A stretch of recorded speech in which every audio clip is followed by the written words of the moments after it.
伫花莲的秀林乡有民众翕到那像是咖喱啊风的影片，气象署讲，这是因为风台的强对流分系内底，常常有较细型的咖喱啊型气流，才产生这款的天气状况。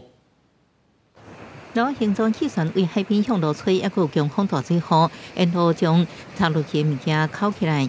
看到民众翕这景象，上网络分享，有花莲民众讲，原来看到电火跳登去，可能是因为咖喱风经过。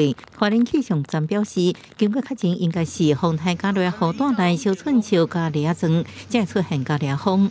预报中心依据观测资料判断大致可以看出有旋转的现象。这个龙卷风看起来就像比较是小尺度的涡旋。强风靠过新城公路村，那沿路墙灰倒去，厝顶陷落，就连停伫路边的连接车拢被强风吹变过。伫公路博物馆后边产业道路，路树用要转到电火条也规排歪去。从那边过来的，从那边吹过来。全部都关掉。有看过这么强的风过吗？没有。哎呀，都破掉车子，玻璃。一对捷克籍红帽伫风台进前去泰鲁阁国家公园爬山37年，台湾厝调看爬山报告，佮透过画彩电规锁定位置找人，伫31下晡透过电话联络到，确认2人伫山区就地避难，安全无问题。毋过目前山区雨势大，了通信佮断去。他们现在是就地避难，全身湿透，在帐篷里躲雨。所以，大概花销也会视这个天气状况的许可，就会前往救援。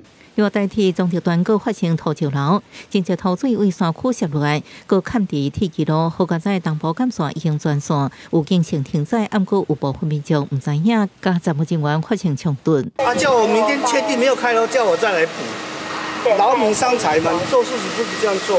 那我们监控的情况下，也已经有发现有土石流我们会视风雨状况人员安全的情况下经常去抢修。代替表示，土石流相关状况拢伫监控当中，会等风雨转好进场抢修。后续因为是不是受影响，会个评估。记者综合报道。